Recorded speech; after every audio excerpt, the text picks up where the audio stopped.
Hola, bienvenidos. Mi nombre es Alberto Beiras. En realidad, más que bienvenidos, nosotros esperamos ser bienvenidos porque seguramente vamos a llegar a través de este medio a sus casas, a sus estudios, donde van a poder bajar este curso que está organizado por el Consejo Profesional de Ciencias Económicas de la Provincia de Buenos Aires, por el IPIT, que es el Instituto de Posgrado de Investigación Técnica de este consejo. Y este curso va a abordar el tema de la profesión del contador público en la prevención del lavado de activos. Queremos aclarar que el objetivo de este curso es básicamente centrarnos en cómo impacta esto en nuestra actividad como contadores públicos, cómo impacta en el ejercicio de la profesión, cómo impacta en la emisión de los informes y fundamentalmente también en la relación con el comitente. No somos abogados ni pretendemos abordar la problemática legal en relación a la constitucionalidad o no. Sabemos que hay distintas posiciones respecto a esto en el marco de la doctrina de los abogados, sino básicamente, concretamente, está analizar la normativa que está vigente, que existe y que involucra a nosotros como contadores públicos en la prevención del lavado de activos. Conmigo está el contador Paulone y él va a comenzar con abordar el tema específicamente. Bueno, bienvenidos mutuas. El tema que nos ocupa es la prevención del lavado de activos. Cuando uno busca antecedentes acerca del lavado de activos, en la misma página de la Unidad de Información Financiera, que es el organismo de Contralor de este tipo de delitos y que regula toda la operatoria sobre la cual nos vamos a referir, hay antecedentes que se remontan hasta la Edad Media de lo que serían delitos similares. Tiene ejemplos de la Edad Media, tiene ejemplos de la Edad Moderna, ejemplos de la Edad Contemporánea, y llegamos aquí a principios del siglo XXI con el problema concreto que trata de evitar que se lleven a la legalidad fondos obtenidos de manera ilegal, ya sea porque se provienen de una actividad ilícita o porque provienen de una actividad lícita, pero que sus ingresos no han sido debidamente declarados. El marco legal en el cual nos encuadramos actualmente tiene su origen en nuestro país en la ley 25.246, que ya data del año 2000. Esa ley se sanciona en medio de podemos decir, presiones de los organismos internacionales que combaten este tema y que en Sudamérica están regulados principalmente por el Grupo de Acción Financiera Internacional, GAFI, y nuestra ley es similar a la de nuestros países vecinos en esta materia. Esa ley tuvo distintas modificaciones. La más notoria, la última y más notoria, es de este año y es la 26.683. ¿Cuál es la importancia de la ley? Primero tipifica el delito, es decir, modifica el Código Penal poniendo cuáles son las características de este delito. Luego crea la Unidad de Información Financiera, que es el organismo del Contralor. Este organismo de Contralor, los primeros años, 3, 4, 5 años, tuvo poco presupuesto, digamos, en términos generales, tuvo poca estructura y su actividad fue solamente de emisión de normas, pero no del control del cumplimiento de las mismas. La gran modificación, o uno de los artículos claves, es el artículo 20, donde define cuáles son los sujetos obligados para la prevención del lavado de activos. Estos sujetos van a actuar como agentes de información hacia la Unidad de Información Financiera, reportando las operaciones que se consideran sospechosas de estar incurriendo en este delito. A lo largo del curso vamos a ir desarrollando cuáles son esos procedimientos. Y el otro artículo clave de esta ley es el artículo 21, que desarrolla y detalla cuáles son las obligaciones a las que están sujetos estos personajes obligados, digamos, estos agentes de información. Esas obligaciones tienen un patrón común, pero tiene particularidades para cada una de estos sujetos obligados, y nosotros nos vamos a a explayar mayormente en aquella que tiene que ver con los profesionales de ciencias económicas, que es el tema que principalmente nos ocupa. Vamos a ver un poco de qué se trata el funcionamiento de la unidad de información financiera. Analiza los reportes de operaciones sospechosas que emiten los sujetos obligados. Es decir, dada determinada situación, el sujeto obligado informa en los términos y en las condiciones que la unidad de información financiera te lo requiere, esas operaciones sospechosas. La unidad de información financiera las analiza y luego sigue su camino, que puede ser dejarla sin efecto, pedir ampliación o sustanciar sumarios administrativos para luego llevarlos a la justicia. La otra gran función, digamos, clave de la unidad de información financiera es emitir la directiva, es decir, toda la normativa que regula esta operatoria la emite la unidad de información financiera. Vendría a ser como las comunicaciones que emite el Banco Central y a la cual se deben estar sujetos los bancos y las entidades financieras en general. Es decir, tenemos por un lado una ley, por otro lado las resoluciones de la unidad de información financiera. Y más adelante vamos a ver que nosotros, los profesionales de ciencias económicas, además le vamos a tener que agregar las normas profesionales. La sustanciación de sumarios administrativos por parte de la unidad de información financiera era parte, digamos, donde esa actividad de control se pone en contacto con la justicia para ya llegar a sanciones de tipo judicial que han empezado a tener aplicación práctica o mayor vigencia durante este año 2011. Bien, ¿qué estamos viendo ahora? Un cuadro de los reportes de operaciones sospechosas desde que se creó la unidad de información financiera hasta el 31 de marzo de este año, de 2011.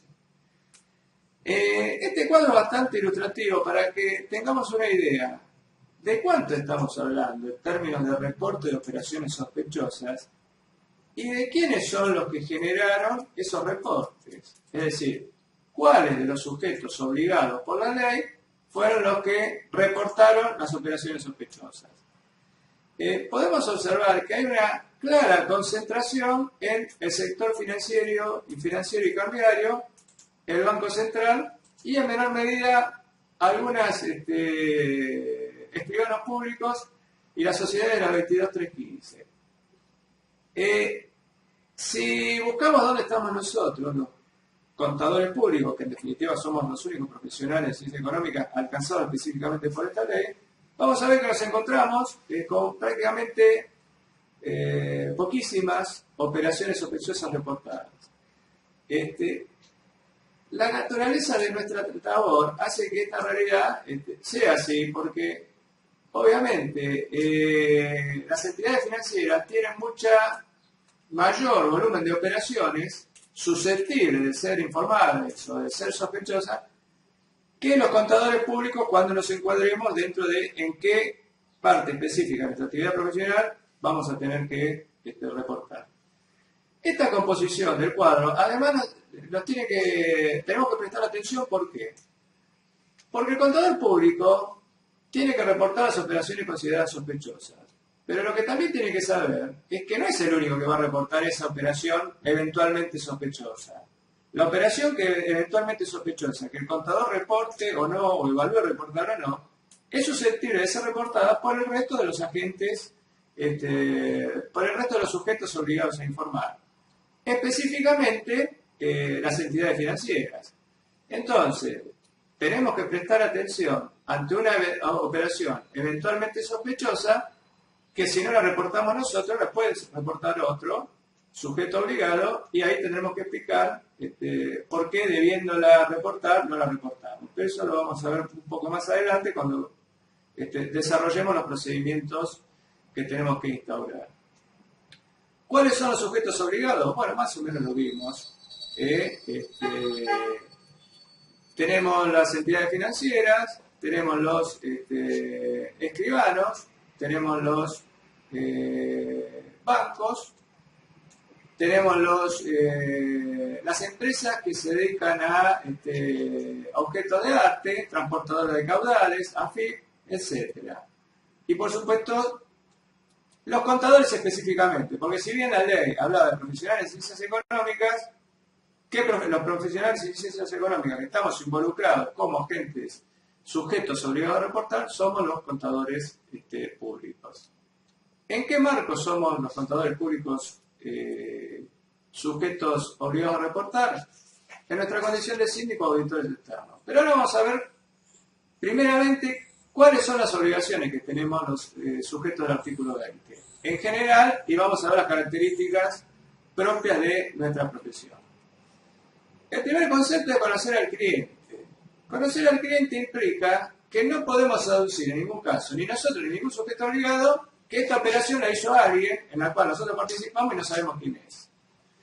Esto parece una novedad y en el caso de nuestra profesión tal vez sea una novedad, porque no podemos aducir, no sabemos con quién, a quién hicimos, o no conocemos todos los dueños de una sociedad, no sabemos dónde fuimos síndicos o qué hicimos como auditores, no tenemos todos los datos de los dueños.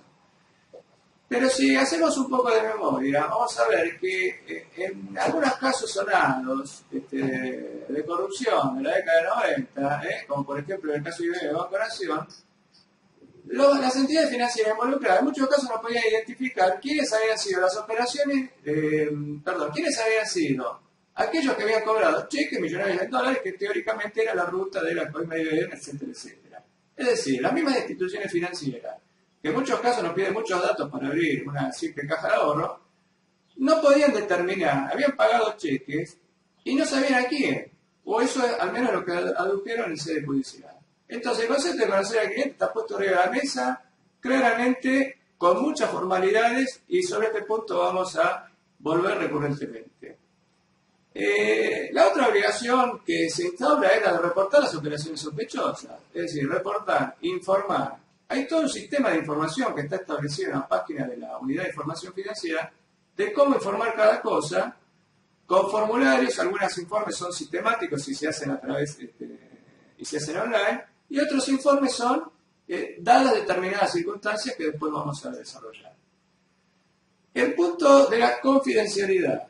Nosotros tenemos que informar en el caso que nos encontremos ante una operación sospechosa, nosotros y todos los sujetos obligados, pero vamos a hacer hincapié en el caso del contador, esa operación sospechosa sin informar al involucrado. Es decir, el banco reporta sin informarle al cliente que hizo el movimiento. El escribano reporta sin informarle al cliente que compró o vendió tal o cual propiedad. Nosotros tendríamos que informar a la Unidad de Información Financiera sin avisarle al cliente que estamos informando. También va a ser un tema a desarrollar. Y la otra innovación, o digamos, esta figura nueva que tiene un objetivo específico en esta operatoria es designar un oficial de cumplimiento. Todos los sujetos obligados tenemos que designar quién va a ser el responsable ante la UIF de cumplir las obligaciones que la UIF nos impone, desarrollar los reportes que la UIF requiere, y tiene que ser el contacto entre la sociedad, el estudio, el escribano, etcétera, etcétera, y la Unidad de Información Financiera. Este es un puesto que puede ser ocupado de un accionista, un director, un empleado, pero tiene que haber designado un oficial de cumplimiento que es el responsable de toda la relación, que no es poca para los sujetos obligados, con la Unidad de Información Financiera. Sí, quiero aclarar una cosa. En el caso de los contadores públicos, como nuestra responsabilidad es personal e indelegable, no hace falta que designemos un oficial de cumplimiento, aún actuando bajo la forma de estudio. Digamos, acá en este caso, nosotros, cada uno de los contadores, debemos inscribirnos, y en realidad cada uno de nosotros seríamos el oficial de cumplimiento de nosotros mismos. Digamos, acá lo que pasa es que en sociedades puede ser que una persona jurídica necesite tener un oficial de cumplimiento que es el referente frente a la UIF para comunicarse, para tener contacto, el nexo entre la UIF y la sociedad. En el caso de los contadores públicos no es necesario tener un oficial de cumplimiento, sí lo que sí tenemos que hacer es darnos de alta en la UIF, que vamos a ver en qué circunstancias y de qué forma. Bien, vale la aclaración, porque como dijimos al principio, hay patrones comunes para todos los sujetos obligados, pero cada actividad tiene su especificidad. ¿Qué contadores públicos o qué profesionales de ciencias económicas? A ver, la ley habla de profesionales de ciencias económicas como sujetos obligados. La resolución va más allá y dice, bueno, no todos los profesionales de ciencias económicas, sino aquellos que se desempeñen como auditor externo o síndico societario. Ahí deja fuera a todos aquellos que no se desempeñan con esas características, es decir, quedamos involucrados solamente en el caso que somos síndicos societarios o que somos auditores externos. Esto está regulado por la resolución vigente hoy para los profesionales de ciencias económicas, que es la 65 de este año. Entonces, no estamos todos involucrados, sino solamente cuando cumplimos esa función. ¿A partir de cuándo está la vigencia de estas disposiciones? Hoy la vigencia es a partir de los estados contables que comenzaron el 1 de enero del 2011. Para todos los ejercicios en los cuales prestemos el servicio de auditoría externa o seamos síndicos societarios. Si bien esto ha tenido vigencia con resoluciones anteriores de la UE, desde el año 2004-2005, donde estaban vigentes más o menos las mismas obligaciones o obligaciones parecidas a las que están hoy. Pero la resolución actual en vigencia requiere que para estos ejercicios se ponga en marcha todo este procedimiento. Y hay una vigencia específica que es para el plazo de reporte de operaciones sospechosas, que ahí le acorta la vigencia a partir de que sea la publicación del boletín oficial, pero más adelante vamos a ver cómo funciona esta situación de las fechas en cuanto a que nuestra tarea como auditores o como síndicos tienen una fecha cierta, que es aquella que tiene nuestro informe como síndico o como auditor. Mientras que cuando revisamos nosotros cada operación, bueno, vamos a ver más adelante que eso no está tan claro cuándo tenemos que revisar una operación y por lo tanto reportarla como sospechosa. Bueno, la resolución 65 del 2011 básicamente es una resolución emitida por la UI que regula desde la perspectiva de la UI la actividad de los profesionales de ciencia económica. Cabe decir que cuando sale originalmente esta resolución involucraba no solamente a los auditores y a los síndicos, sino también se hacía un poquito más extensa y involucraba el asesoramiento impositivo, confecciones de declaraciones juradas. Esto después se logró consensuar con los organismos de la profesión, básicamente con la FAPSE, y se centralizó básicamente en lo que es, como decía Héctor, la actividad del contador público, en tanto auditor externo o síndico. Y debemos saber que no todos los auditores externos, ni no todos los síndicos también están involucrados en todos los casos, ¿no? ¿Qué hace la resolución? La resolución sigue la forma que tiene prácticamente para todos los sujetos obligados. Digamos, una forma establece primeramente cuáles son los objetos, define algunas cuestiones, básicamente que tienen que ver con la actividad del contador público, ¿no? Y básicamente se refiere a reportar operaciones sospechosas que provengan del delito de lavado de activos y financiación del terrorismo. Define quiénes son clientes. Acá nosotros tenemos, como lo que comentaba Héctor, una diferencia notoria con otras actividades. Porque los clientes son aquellos que pueden ser de manera ocasional o permanente. Nosotros, en tanto auditores o síndicos, no tenemos relaciones con clientes ocasionales. Digamos, si esto fuera procedencia económica, podría darse el caso de que quizás ocasionalmente debiéramos a alguna persona hacer algún servicio de asesoramiento, una certificación de ingresos, pero acá, como abarca a contadores en tanto auditores y síndicos, nadie es auditor o síndico de un cliente ocasional, sino es una relación permanente, que por lo menos dura un ejercicio anual. Con lo cual, esto no sería de aplicación exacta como en otros casos. Por ejemplo, un escribano seguramente tiene cientos de operaciones ocasionales, como una persona que va un día, firma una escritura y no la ve nunca más en la vida. La otra definición que hace es de operaciones inusuales. ¿De acuerdo? Cuando hablamos de operaciones inusuales, son aquellas operaciones que no tienen demasiado que ver con las prácticas, con las formas, con las costumbres de esta sociedad, ni con los montos también a veces. Básicamente, nosotros como auditores o síndicos podemos detectar cuál es una operación inusual. Lo que sí tenemos que tener en claro, lo que planteaba Héctor antes, muchas de los reportes son generados por otras entes. Y puede que para un banco una operación inusual merezca ser reportada y para nosotros no, en la medida que una operación inusual no resulte una operación sospechosa. ¿Qué quiere decir esto? A ver, vamos a dar un ejemplo. Supongamos, yo tengo un cliente que el cliente tiene una actividad reducida, lo único que hace tiene 2 inmuebles, los alquila todos los meses y sus ingresos son de 50.000 pesos por mes, por alquiler. Supongamos que vende uno de esos inmuebles en 2 millones de pesos y de golpe aparece un crédito en el banco de 2 millones de pesos. Para el banco eso va a ser una operación inusual, porque el banco va a mirar y decir, bueno, este hombre deposita todos los meses 50.000 pesos, considera 50.000 pesos y de golpe 2 millones de pesos. Es inusual, pero eso no implica que sea sospechosa. ¿Por qué? Porque nosotros, que tenemos otra información que quizás muchas veces no tiene la otra parte, digamos, no tiene el banco, nosotros podemos saber, no, eso no es sospechoso porque esto es producto de la venta de un inmueble, así. Con lo cual, queda claro que no toda operación inusual necesariamente es sospechosa. ¿Por qué? Porque si yo tengo elementos para justificar esa operación inusual, no es sospechosa.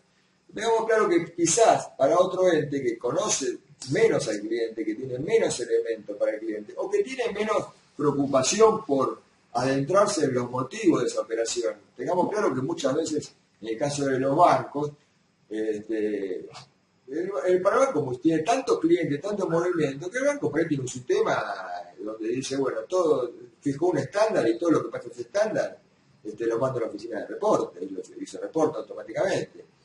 Cuando comentaba Héctor la cantidad de miles, decenas, más de 10.000 de reportes que van a la UIF, imagínense que ahí debe haber de todo, porque la UIF, el otro día leía en un medio tipo catástrofe, que la UIF había archivado 1.000 y pico de causas. Y seguramente va a archivar esas 12.000, va a archivar 11.000 o 11.500, porque hay muchas, digamos, no podría llevar nunca a la justicia 12.000 causas de lavado de dinero.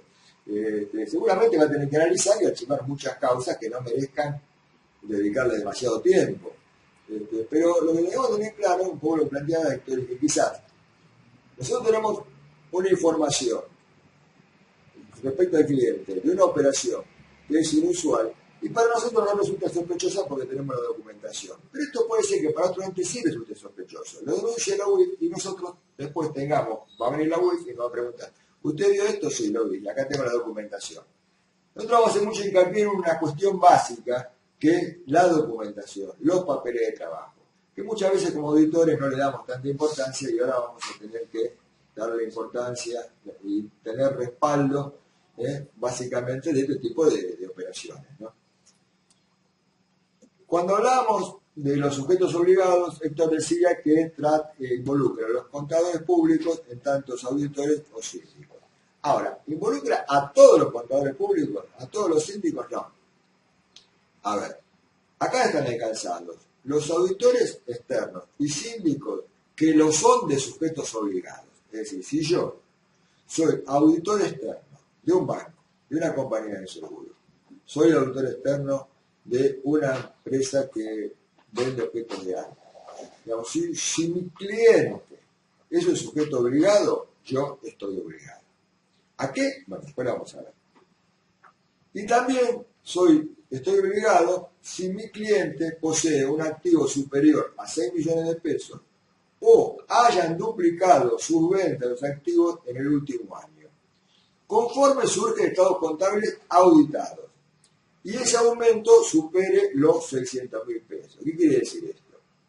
Que tenga que tener un aumento en las ventas o en el activo que sea superior a los 600.000 pesos.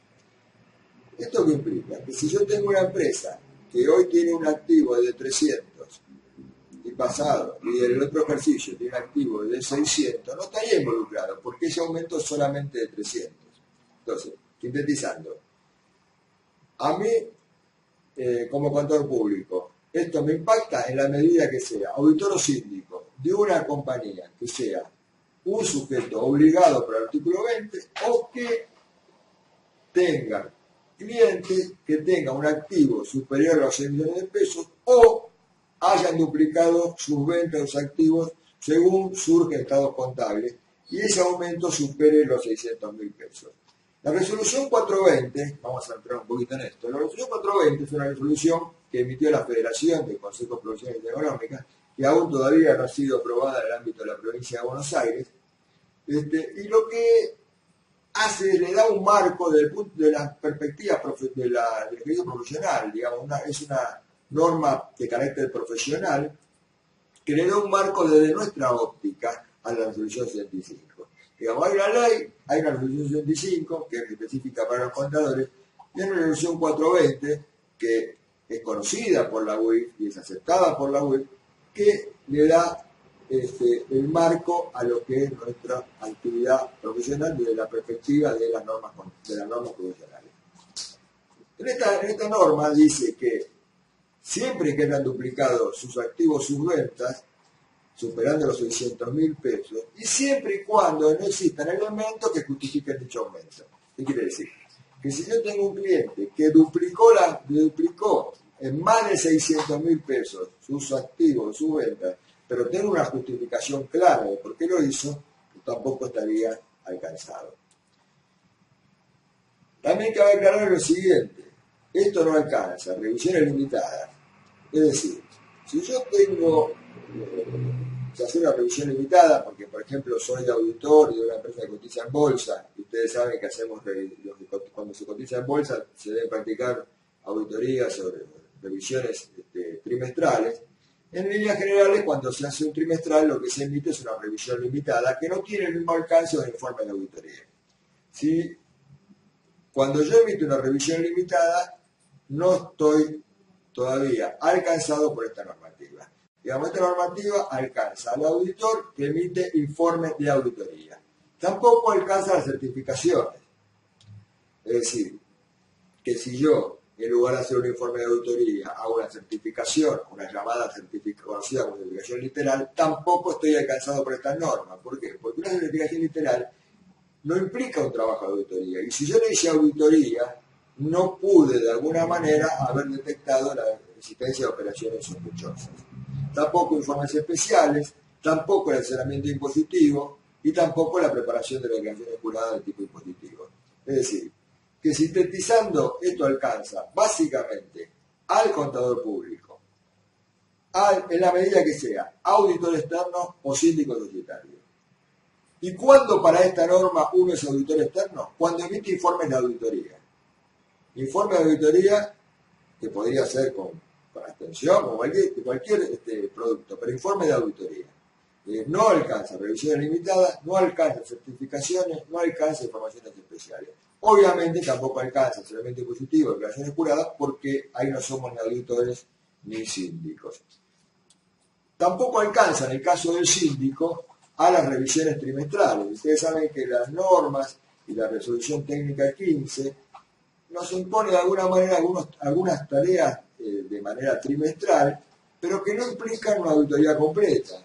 Y como no implican una auditoría completa, tampoco nos obligan a emitir informes de reportes de operaciones sospechosas en el marco de las revisiones trimestrales. En el caso de que el auditor esté organizado como estudio, yo decía antes cuando comentaba de que no es obligatorio en el caso del contador público designar el nexo entre el oficial de cumplimiento.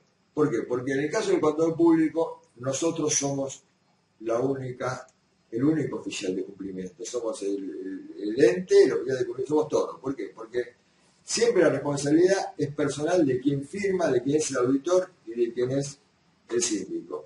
Aún en el caso que esté organizado como estudio. Digamos, si el informe de auditoría va firmado como estudio, igual el responsable no es el estudio, sino quien firma el informe, el contador que firma.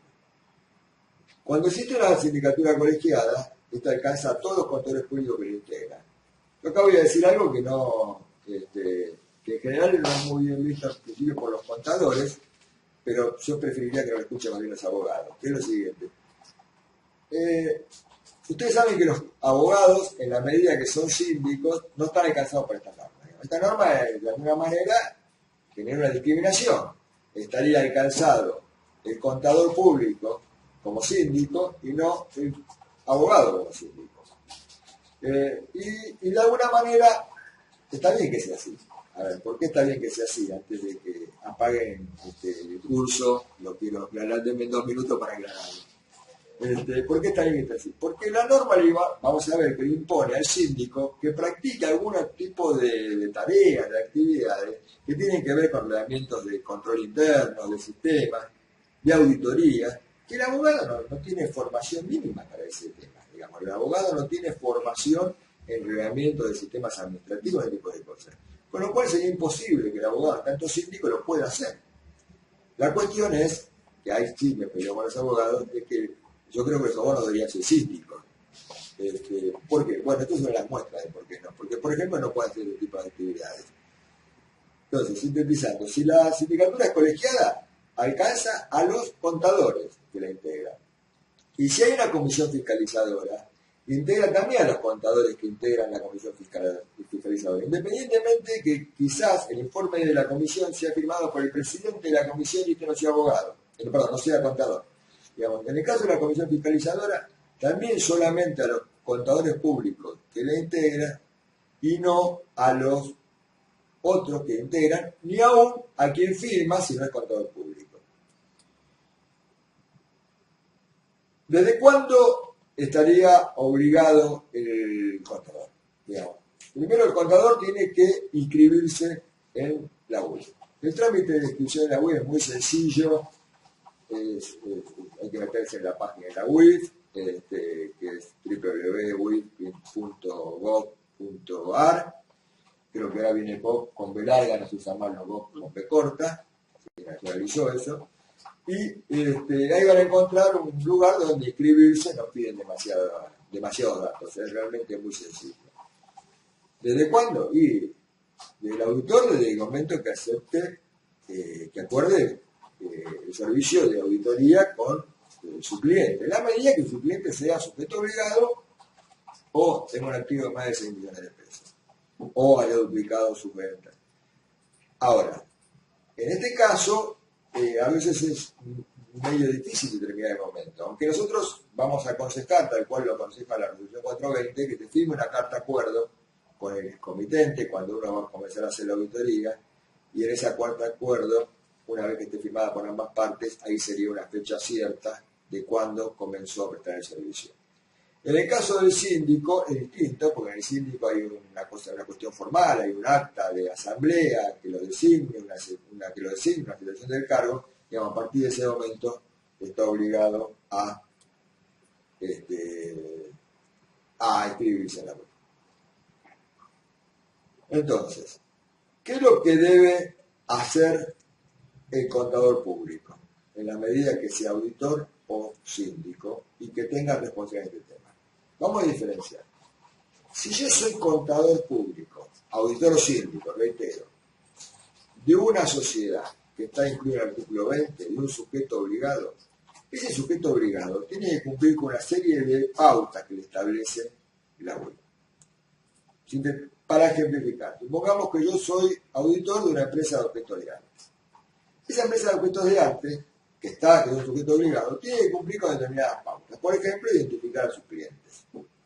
Por ejemplo, tener un sistema de control interno antilavado. Después vamos a analizar un poquito más en detalle, ¿no? Cuáles son las obligaciones, esto lo va a comentar después. Hacer capacitación con el personal.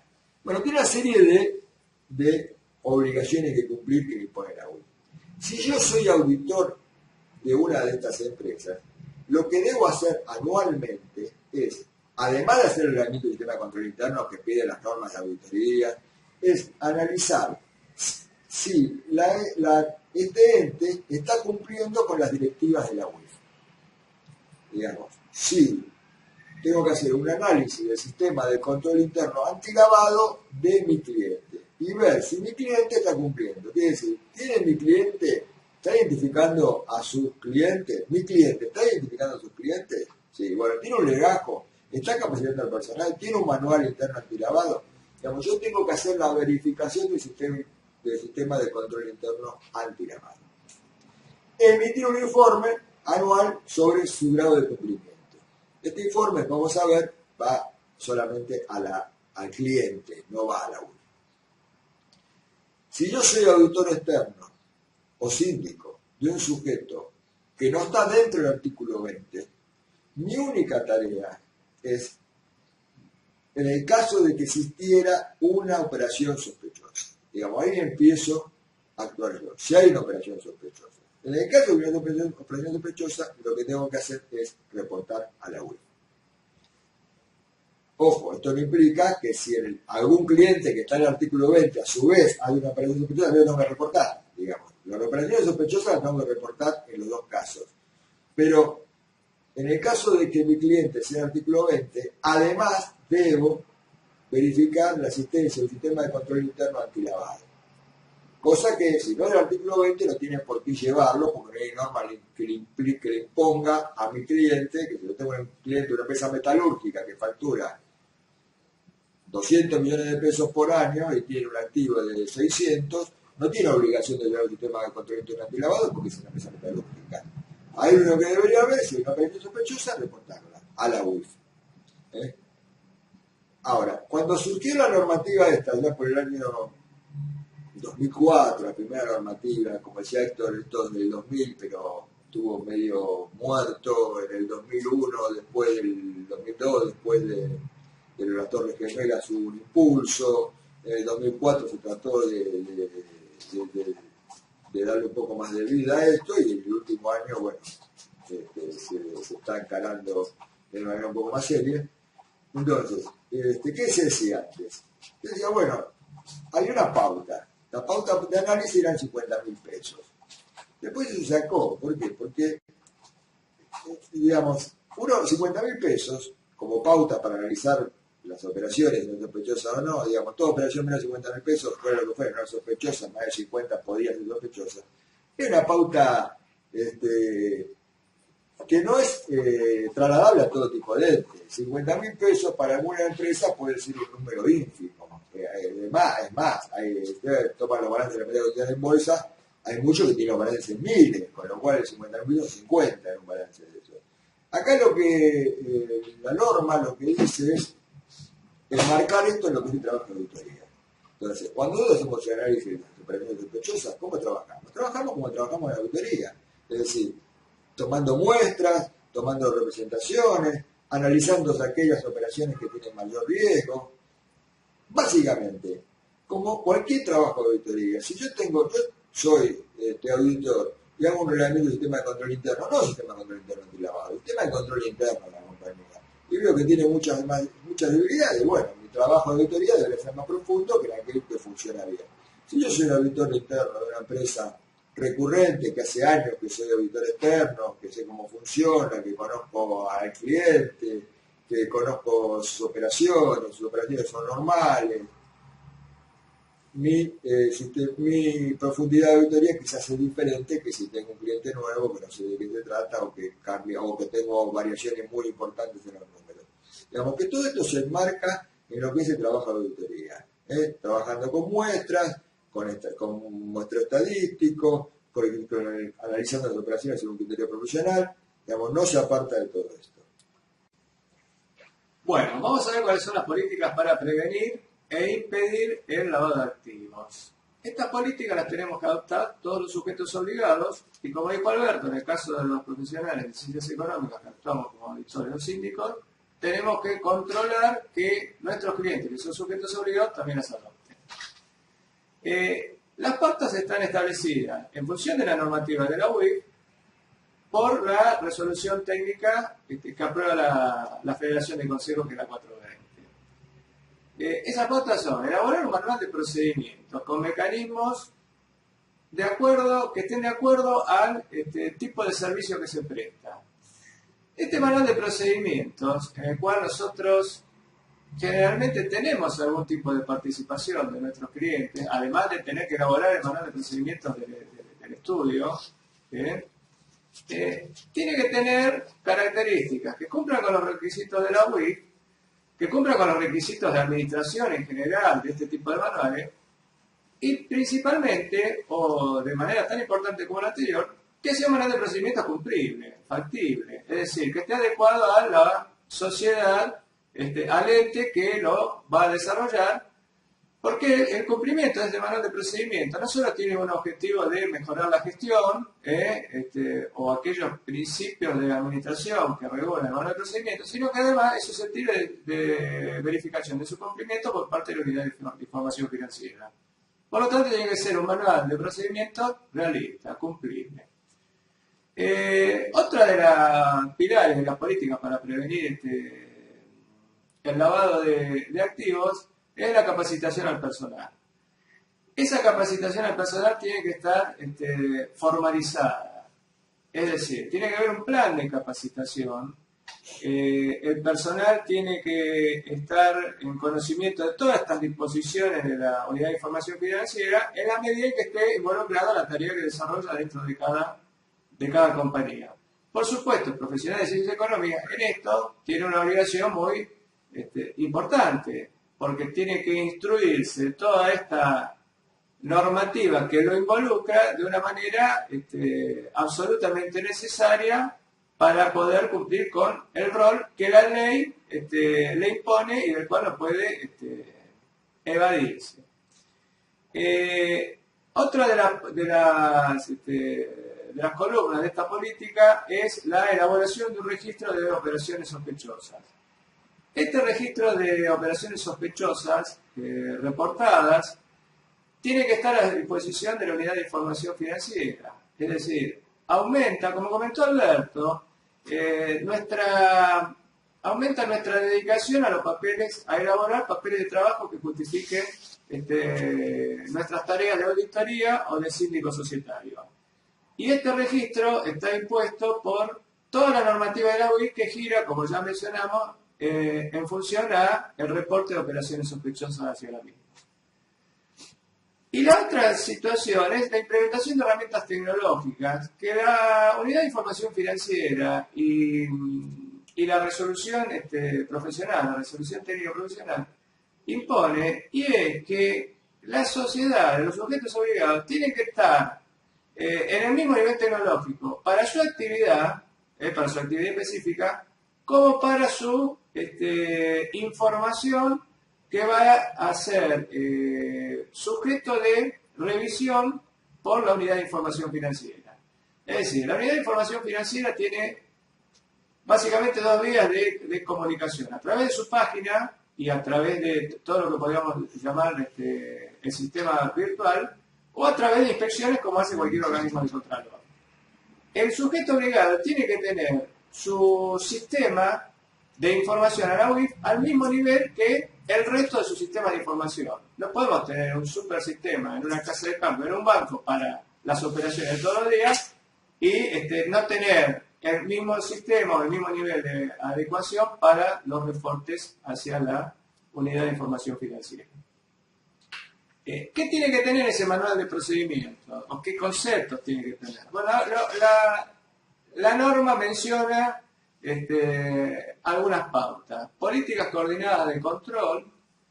El manual de procedimiento incluye todos aquellos pasos que debemos hacer ante este tipo de operaciones o para detectar este tipo de operaciones. Entonces tenemos que tener las políticas coordinadas de control y también políticas de prevención. Es decir, bueno, dada determinadas circunstancias, el camino a seguir es específico para detectar este tipo de operaciones.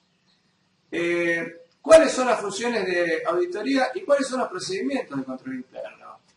Si bien, como decía Alberto, esto habitualmente lo desarrollamos, por ahí el estudio no tan grande o la empresa no tan grande no está debidamente formalizado. Porque el sistema de control interno podemos decir que tenemos todo, pero escrito no sé si lo tenemos todo. Entonces tenemos que eso formalizarlo. ¿Cuáles son las funciones que debe cumplir cada profesional, cada funcionario en ese juego de sistema de prevención y control? ¿Cómo son los sistemas de capacitación? Esto también es una formalidad que no está instaurada en todos los entes. Hay muchos entes que capacitan a su personal, pero que por ahí no está de todo formalizado, ¿no? Y que tenemos que trabajar en ese sentido, tanto nosotros como sujetos obligados, como en nuestros clientes que son sujetos obligados. Y acá hay un punto en donde la Unidad de Información Financiera hace hincapié recurrentemente en sus disposiciones, que es la política de procedimientos de conservación de documentos. Es decir, establece toda la normativa muy minuciosa para lo que tenemos que hacer ahora, lo que tenemos que hacer ante determinadas circunstancias, y después para guardar el antecedente. Tenemos que conservar la documentación de manera que nos pide la UIF, y hay documentación específica para la UIF, que va más allá de los papeles de auditoría o de la sindicatura societaria habitual. Lo otro que tiene que contener el manual es hacer un procedimiento a seguir para cumplir con los requerimientos de la Unidad de Información Financiera. Es decir, la Unidad de Información Financiera no puede estar ausente del manual. Y ahí tiene que estar previsto cuáles son los pasos que vamos a seguir ante cada situación en el cual la Unidad de Información Financiera esté involucrada. Luego, metodologías y criterios para analizar y evaluar la información que permita detectar las operaciones sospechosas, o mejor dicho, las operaciones inusuales que son susceptibles de ser sospechosas. Es decir, pautas. Y acá tenemos que volver al origen, a lo que mencionamos al principio. Que sea cumplible para esa compañía. Cada empresa tiene que adecuar las pautas al nivel de sus operaciones. Entonces, si bien los conceptos son similares entre distintas compañías y distintos sujetos obligados, tenemos que adecuar las pautas para ver, bueno, lo que es sospechoso en una, como decía Alberto, no va a ser sospechoso en otra compañía. Y por último, dentro de este capítulo de política para prevenir que tienen que estar en el manual, son otros procedimientos que el sujeto obligado considere conducente, necesario, que puedan aportar para prevenir y detectar operaciones de lavado de activos y financiación del terrorismo.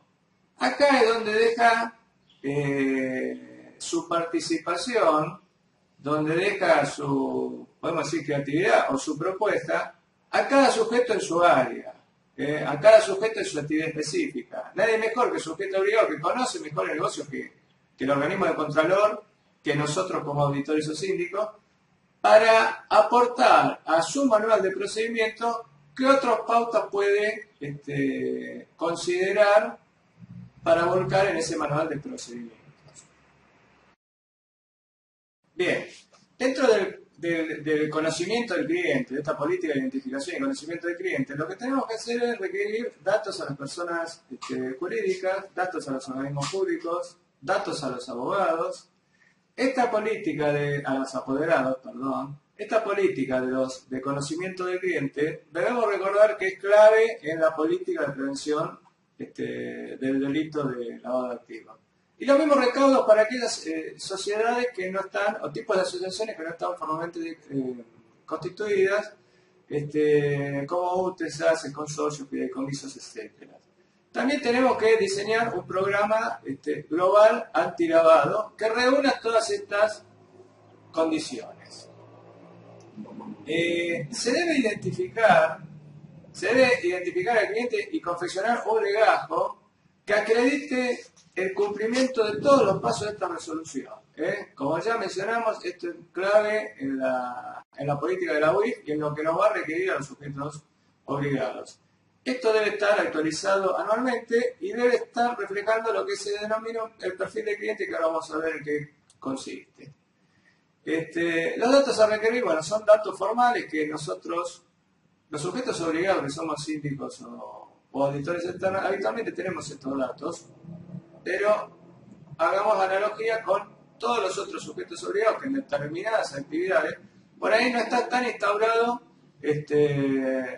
solicitarle estos datos a los clientes. Hay algunos sujetos obligados cuya operatoria habitual no incluye la necesidad de pedirle por cuestiones de mercado todos estos datos a los clientes. Básicamente, ¿cuáles son? Razón social, los datos registrales, su situación ante la AFIP y sus registros en la AFIP, sus inscripciones, los datos de la escritura, de constitución, del contrato, estatuto, domicilio legal, datos telefónicos y de identificación, y la legalidad de aquellos organismos que toman decisiones por la sociedad. Bien, además, tenemos en esa constitución de lo que denomina el perfil de clientes, tenemos que hacer algo que muchas veces se hace con los clientes, que a veces se formaliza y a veces no, y es determinar un perfil.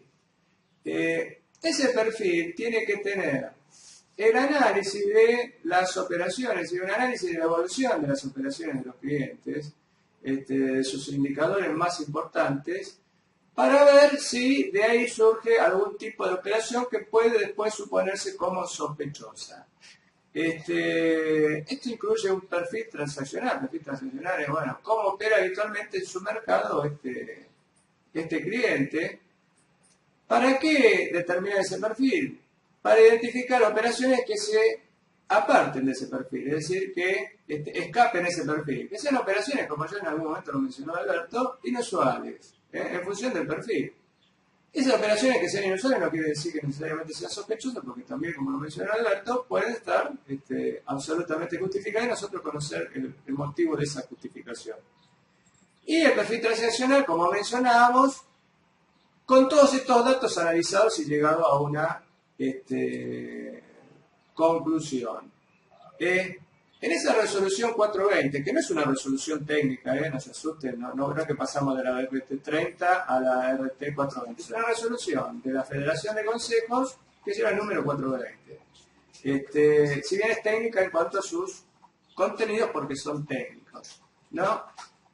Bueno, mencionar, porque esto lo pide la resolución, antecedentes históricos, una especie de carpeta del cliente, lo que nos piden los bancos cuando vamos a sacar un préstamo. Cambios en los propietarios, en los organismos de decisión, cuáles son los segmentos del negocio, origen de capital, referencia de tercero, análisis de contable. Es decir, estos elementos siempre en función de analizar cuáles operaciones escapan o pueden ser susceptibles, ser sospechosas a la luz de estos datos. En cuanto al periodo de conservación de la documentación, es 10 años en todo lo que tenga que ver con lo que requiere la unidad de información financiera. Tenemos que guardar también las copias de la documentación exigida. Esto lo pide la unidad de información financiera, lo tenemos que tener nosotros como auditores o síndicos de los sujetos obligados. Copia de los papeles de trabajo, el registro de las operaciones sospechosas reportadas, es decir, la formalización de todo nuestro cumplimiento, lo que venimos remarcando a lo largo de esta charla, y lo vamos a seguir remarcando porque es muy importante no solo ejecutar la acción a la cual se nos obliga o se nos pide, sino que además dejar constancia de eso. Y no podemos delegar estas funciones en terceros. Estas son obligaciones nuestras, indelegables. El manual de procedimiento tiene que estar actualizado y disponible siempre a pedido de la UIF. Los empleados involucrados en ese manual de procedimiento tienen que dejar constancia de que lo han leído, de que conocen cuál es el rol dentro de esta política y cuál es su rol dentro del procedimiento de la compañía. Es decir, no podemos aducir que el empleado que parte del personal, del sujeto obligado, desconoce la existencia del manual, la importancia que tiene esta ante la UIF y sobre todo de cuál es su rol en ese engranaje de la prevención del lavado de activos. Sintetizando, digamos, tenemos puntos, esto más o menos ya lo venimos mencionando, es decir, cuáles son los componentes del programa antilavado, programa entendido como algo más conceptual, más general, evaluar los riesgos, conocer al cliente, ese monitoreo, ese seguimiento para detectar qué operaciones pueden escapar de lo habitual, del perfil del cliente. Investigación en la medida en que nosotros tenemos algún elemento, digamos, por ahí investigación, la palabra es un poco fuerte, pero sí análisis de las operaciones para ver si son susceptibles o no de reporte. Las pruebas de auditoría son un elemento fundamental, de ahí a que se nos atribuye esta obligación. Tiene que tener en cuenta cómo es el sistema de gestión y la capacitación. Acá vamos a tener que formalizar el sistema de capacitación de nuestro cliente y de nuestro estudio. El programa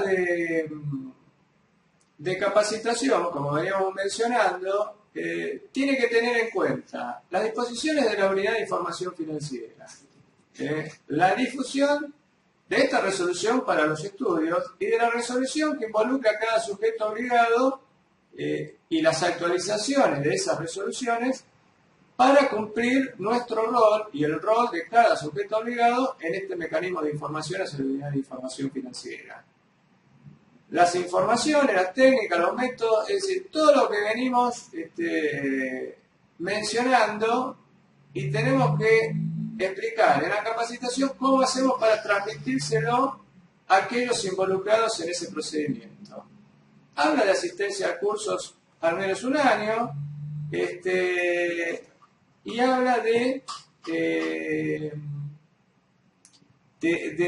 seguir, digamos, no solo poniendo en práctica lo que la Unidad de Información Financiera nos requiere, sino además tenemos la obligación de estar actualizados y estar al tanto de cuáles son las disposiciones de esa Unidad de Información Financiera y de cómo impacta o puede impactar la comisión de este delito y la prevención de los mismos en la actividad particular de cada sujeto obligado. Bueno, viendo un poquito la resolución 420, la resolución 420 es interesante porque además del texto de la resolución hay una serie de anexos, donde los anexos tenemos modelos que uno deberá adaptar a cada empresa que le toque auditar o ser síndico. Pero existen modelos de sistemas de reglamento de control interno, los que tenemos unos cuantos años nos acordamos de los viejos libros de Fowler y Newton de auditoría que tenían esos cuestionarios donde uno decía si había hecho tal cosa, sí, no, observaciones. Son muy parecidos a eso. Hay modelos de procedimientos, hay modelos de informe, y hay una cosa que es muy interesante, es que es el acuerdo de auditoría y la aceptación del cargo de síndico. Nosotros muchas veces cuando encaramos un trabajo de auditoría, la relación nace de manera un poco informal y no hacemos lo que sería una especie de contrato, presupuesto, pero un contrato básicamente, entre el comitente y nosotros, donde queden claramente asignados cuáles son las responsabilidades y las tareas. Esto nosotros siempre lo recomendamos más allá de esto, fundamentalmente a veces para delimitar las responsabilidades y nuestro campo de acción. Sabemos que muchas veces el comitente toma al auditor o al profesional que lo asiste como si fuera para todo servicio, y eso incluye, comienza haciendo la auditoría o la liquidación de impuestos del ente y termina pidiéndole que le liquide el monotributo del nieto. Pero en la práctica es bueno definir cuáles los límites de la tarea. En el caso de auditor o síndico de un sujeto obligado, de un sujeto al cual podría ser susceptible de ser reportado, es bueno firmar la carta acuerdo, porque dentro de la carta acuerdo nosotros vamos a poner un párrafo donde expliquemos cuáles son nuestras responsabilidades, cuál es la tarea, y también vamos a poner un párrafo donde va a decir que la UIF nos impone que frente a una operación sospechosa nosotros debamos reportarla sin avisarle a él. Digamos, de alguna manera le estamos avisando de que si hubiera una operación sospechosa, nosotros, entre comillas, estaríamos violando el secreto profesional. ¿Qué está claramente amparado, digamos, el no respeto del sujeto profesional en este tema por las normativas. Pero además, si él firma la carta de acuerdo, el cliente está avisado de que frente a determinadas situaciones nosotros vamos a tener que reportarlo. De manera que de alguna manera nos estaría relevando de ese decreto, digamos. Había un acuerdo explícito por parte del comitente de que frente a una situación de carácter sospechosa, nosotros vamos a estar informando a la UIF sin informarle a él. También hay varios párrafos que tienen que ver en este acuerdo cuando nosotros somos auditores súbditos de un sujeto obligado o de un sujeto no obligado, porque sabemos que el alcance de la tarea y nuestra responsabilidad es diferente. Otra cosa, otro anexo que es interesante, que también no es ningún invento tampoco, es la carta de elección. La carta de elección es lo que cuando estudiamos, por lo menos nosotros en la facultad hace unos cuantos años, se llamaba la carta de gerencia. La carta de gerencia sabemos que es aquella carta donde las máximas autoridades de la administración de un ente informan que no tienen otras contingencias más que las que están indicadas, otras deudas, que no hay bienes grabados más que los que están contabilizados.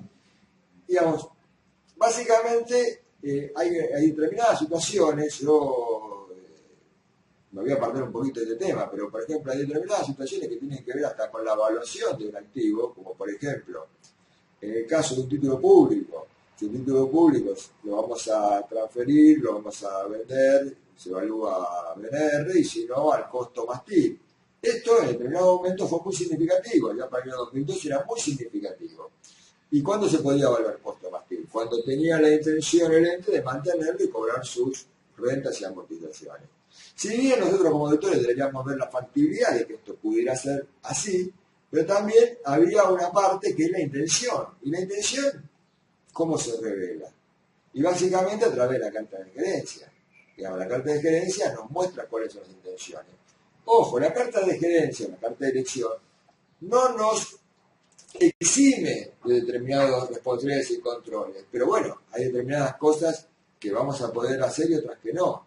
Y las afirmaciones de los clientes son muy importantes. Entonces, acá la carta de gerencia, hay modelos de carta de gerencia que más allá de lo que es una carta de gerencia habitual, para una auditoría habitual, tiene que ver con el caso de sujetos obligados o sujetos que pudieran estar no obligados, pero que pudieran estar alcanzados porque tienen un activo de más de 6 millones de pesos o han duplicado su cuenta o sus activos. El tema de los reportes, en la página de la UIF ustedes van a encontrar con que existen los reportes sistemáticos. Reportes sistemáticos son reportes que algunos entes ya tienen que hacer de manera mensual, trimestral. Para nuestra actividad todavía no existe el modelo de reporte sistemático. Por lo que pudimos ver para otros entes que sí existe, básicamente lo que hace el reporte sistemático es a la UIF reportar datos estadísticos, por ejemplo, cuántas operaciones sospechosas fueron reportadas en el mes, ese tipo de cosas. Nosotros todavía no tenemos ningún sistema de reporte sistemático vigente. Con lo cual, ¿qué tenemos que reportar nosotros? Nosotros tenemos que reportar. Si tenemos una operación sospechosa de lavado de activos, tenemos 30 días para reportar a partir de la toma de conocimiento. Y si fuera una operación sospechosa de financiamiento del terrorismo, en lugar de 30 días son 48 horas a partir de la toma de conocimiento. El problema que hay básicamente, en el caso nuestro, es que cuando se puede tomar como fecha la toma de conocimiento. En el caso de un escribano es distinto. Un escribano tiene una fecha de escritura, esa es la fecha. Una operación por ahí, una venta de un objeto de arte tiene una fecha cierta. Los trabajos de auditoría se desarrollan en tiempo y no tiene una fecha cierta. La única fecha cierta que tiene es la fecha de emisión del informe de auditoría o de circuito. ¿Qué quiere decir esto? Que nuestra obligación nace a partir de la fecha del informe. Esto no implica que si uno quisiera reportar algo de manera antes, digamos, haciendo la auditoría y detecta algo, lo pueda reportar. Pero nuestra obligación, reitero, nace a partir de la fecha del informe de auditoría. Digamos, ¿por qué? Porque yo puedo haber detectado la operación 2 minutos antes de haber hecho el informe de auditoría. Entonces no hay un momento tan claro, tan puntual. Pudo haber hecho otras indagaciones para analizar una operación. Digamos, la única fecha cierta es esa. El reporte de operación sospechosa tiene que ser fundado. Tiene que haber una descripción de las causas que nos llevan a nosotros a considerar esa operación como sospechosa. Los modelos de informe, las formas de informar están en la página de la web, son especies de aplicativos donde uno los completa y los envía a la página de la web. En el caso de como en el artículo 20, como ya habíamos señalado anteriormente, acá hay una obligación adicional que es emitir un informe. Ese informe se emite en el proceso del informe de auditoría. Digamos, no es un informe que se hace en otro tiempo, digamos, acompaña el informe de auditoría. Y básicamente ese informe que surge de aplicar procedimientos de auditoría, de relevar sistemas de control interno, básicamente lo que hace es verificar si el ente está cumpliendo o no con las disposiciones de la UIF. Digamos, nosotros acá en este caso tenemos que verificar si el ente está identificando a sus clientes, no está identificando a sus clientes, está haciendo capacitación o no lo hace. Y eso va a crear un informe. Este informe es una especie de informe largo, como los del sistema de control interno. Y ese informe va directamente a el cliente, digamos, no va a la UIF. Y sería bueno que nosotros cuando lo emitamos, acá es muy importante tener documentación de todo lo que hacemos. Digamos, todo lo que hay que hacer hay que documentarlo, la capacitación, todo hay que documentarlo. Nosotros, digamos, este informe de clientes, sería bueno que tuviéramos una certificación, una firma, un acuse de recibo por parte del cliente para mostrar que realmente le hicimos el informe y lo entregamos. No va a la UIF, ¿de acuerdo? El ente no comprendido en el artículo 20, acá no se requiere ningún informe anual, no tenemos que relevar sistema de control interno antilavado, no tenemos que verificar si capacita al personal. ¿Por qué? Porque no es obligación de estos entes de hacer todo eso. Acá lo único que tenemos que hacer es, en el marco de trabajo de auditoría, apareciera operaciones inusuales o sospechosas, pero cuando digo inusuales, estoy diciendo inusuales que no puedan ser justificadas. Eso debería informarse a la UIF como una operación sospechosa. ¿De acuerdo? Pero solamente a la UIF. Acá sí no podemos informar a nuestro cliente. Queda claro que estas normas también de alguna manera modifican el código de ética porque digamos, nos protegen nos relevan del secreto profesional, ¿no? Independientemente que, reitero, sería bueno firmar la carta acuerdo donde nosotros en la carta acuerdo le vamos a decir a nuestro cliente que frente a un caso de operación sospechosa vamos a reportar sin avisarle. Y él va a estar de acuerdo con eso. Con lo cual, de alguna manera, nos va a aceptar que nosotros no informemos a él, informemos directamente a la UIF. Como decía antes, la resolución, la ley nos fija mínimos para reportar operaciones sospechosas. Esto básicamente hay que hacerlo dentro del límite de los conceptos de significatividad que tiene una auditoría. En una empresa X un monto puede ser significativo, en otra empresa puede no serlo. Digamos, acá no hay un límite establecido por la ley como había al principio, que eran 50.000 pesos. Todo este análisis se da en el marco de los criterios que utilizamos habitualmente para hacer una auditoría. Bueno, en cuanto a la documentación, nosotros tenemos documentación habitual de nuestra tarea de síndico o auditor y tenemos documentación que es a pedido, por las tareas que son a pedido de la UIF. La información utilizada para identificar al cliente y la que tiene que ver con el reporte de las operaciones debe armar, con esa información, debe armarse un legajo que debe contener la copia de la documentación de la identificación, los procedimientos que se utilizaron para identificar operaciones sospechosas y que dejen constancia de la evaluación del control interno del cliente. Los papeles de trabajo de la labor desarrollada. ¿Cuáles fueron las conclusiones? La copia de la información remitida a la UIF, es decir, los reportes de operaciones sospechosas, los reportes sistemáticos y los papeles de la documentación de respaldo, y el seguimiento de las observaciones formuladas. Es decir, tiene que haber una continuidad en cuanto a nuestra tarea. La información relativa con las operaciones inusuales, sospechosas y toda la información remitida a la UIF se mantiene separado de los papeles de trabajo de auditoría y queda a disposición de la unidad de información financiera. Es decir, lo tenemos que tener nosotros en nuestro carácter de auditor externos o de síndico societario. El resto de la información va a formar parte de los legajos habituales de la tarea de auditoría y de la información de respaldo de nuestra tarea como síndicos societarios, y debe mantenerse durante 6 años a partir de la fecha de emisión del informe. Acá vemos que, otra vez, el hincapié en la información y en la conservación de la documentación que respalda nuestra tarea. Esto ha sido recurrente. Sí, acá hay que hacer una aclaración porque en realidad hay 3 plazos. Hay un plazo de 10 años, ese plazo de 10 años de guardar la documentación tiene que ver básicamente con lo que es conocimiento del cliente y reporte de operaciones sospechosas. Es decir, la documentación de conocimiento del cliente y de fundamentación del reporte de alguna operación sospechosa se guarda por 10 años.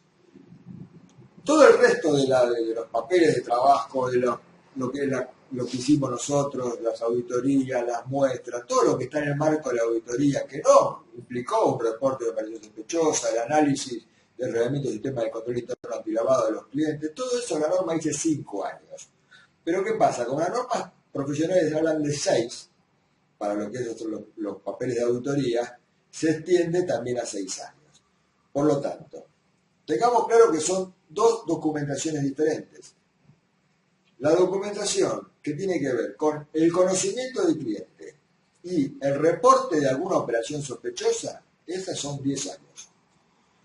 El resto de la documentación, los papeles de trabajo del reglamento del sistema de control interno, todo lo que genera una auditoría, esa como los papeles de trabajo de la auditoría normal, son 6 años. Digamos, son 2 cosas diferentes, ¿de acuerdo? 10 años para aquello que es un papel de trabajo que respalda a mí como auditor cuando hice una denuncia en una operación sospechosa, y conocimiento del cliente 10 años. Lo que es la auditoría habitual como síndico y que tiene que ver con los manuales de procedimiento antilavado que yo pude relevar, o que tiene que ver con los criterios de auditoría que apliqué para eso, dentro de lo que es la auditoría normal, 6 años. Que quería aclarar porque aparecía en un lado 10 y en otro lado aparece 6. Bien. Bueno, a modo de conclusión, lo que nosotros vamos a exponer ahora es un poco los pasos que tenemos los profesionales en ciencias económicas involucrados como sujetos obligados, es decir, como auditores o síndicos societarios de sujetos obligados o de determinadas sociedades que no son sujetos obligados, pero por su monto o su variación tenemos la obligación de reportar. Los pasos que tenemos que seguir para ser conscientes de nuestra responsabilidad y cómo afrontarla. En primer lugar, un conocimiento de la normativa vigente. La normativa vigente está compuesta por las leyes nacionales, las resoluciones de la unidad de información financiera y las normas profesionales. Las normas profesionales que en la situación actual está la resolución que mencionamos de la Federación y cada consejo la irá aprobando y poniendo en vigencia su jurisdicción en la medida que lo crea conveniente, pero suponemos que va a ser en un plazo relativamente corto. También es conveniente conocer las recomendaciones del Grupo de Acción Financiera Internacional, que, digamos, como concepto nos ubican en cómo viene la situación desde a nivel mundial y que es un poco lo que nosotros venimos siguiendo, para tener conocimiento de cómo está la lucha contra el lavado de activos y de financiación del terrorismo a nivel mundial. Inscribirse en la página de la UIF. En la UIF, a través de su página web, que como comentó Alberto es algo, un trámite sencillo. Elaborar un manual de control interno del estudio, en primer lugar, y de aquellos, o participar de aquellos sujetos que están obligados. Es decir, si nosotros tenemos un cliente que es un sujeto obligado, debemos controlar que tenga un manual antilavado. Preparar un programa global antilavado, un poco que contenga todos estos conceptos a los cuales nos sujeta la UIF. Los programas de trabajo tienen que estar adecuados a los distintos rangos de los clientes, por eso ahí tenemos que adoptarlos o adaptarlos a la medida, digamos, de cada uno de nuestros clientes. Si bien los conceptos son generales, tenemos que ver cuáles se aplican en cada cliente de acuerdo a sus características y los montos que involucra cada uno. El concepto de conocer a su cliente y todo la información que nos requieren y mencionamos que tenemos que tener, ese legajo del cliente, ese perfil transaccional del cliente. Aquellos clientes que se encuentran involucrados porque sus activos o ventas superan a los 6 millones de pesos, en ese caso tenemos que desarrollar procedimientos necesarios como para evaluar si tienen o no operaciones sospechosas. Lo mismo que con aquellos clientes que duplicaron sus activos o sus ventas en un importe mayor a 600.000 pesos. Debemos aclarar que estos importes no hay prevista ninguna cláusula de actualización, con lo cual, si no se actualizan a medida que pase el tiempo, esto se va a ir licuando, ¿no? Es decir, van a entrar cada vez más clientes. Determinar el rango de significación del servicio a prestar, es decir, determinar cómo encuadra nuestro servicio dentro del rango de cada cliente. El tema de los papeles de trabajo, que ya lo venimos mencionando, habíamos hecho reiteradamente hincapié, es decir, la constancia de nuestros trabajos son nuestros papeles de trabajo. Y ante la UIF eso es algo clave. La distinción de las operaciones de usuales e inusuales y dentro de estas inusuales, cuáles son o no sospechosas y la justificación de por qué algunas operaciones inusuales no son susceptibles de ser informadas como sospechosas. Identificación y clarificación de operaciones inusuales, bueno, va en este mismo sentido. De calificarse como sospechosas, reportar en los plazos establecidos. De reportar, llevar registro de reporte. Obviamente los antecedentes, la documentación respaldatoria que justifica por qué consideramos que tal operación es sospechosa. El dilema ético con el cliente, como comentaba Alberto, tenemos que, aunque hayamos hecho firmar la carta de acuerdo en la cual decimos que tenemos que reportar y no informarle, eso no nos exime de que es un dilema ético tener que reportar y no avisarle, más allá de que él esté de acuerdo con esto. Acá en este caso también es bueno tener una política de prevención y eso está en la carta de acuerdo y hay que conversarlo con el cliente antes, ¿no? Decirle, bueno, claramente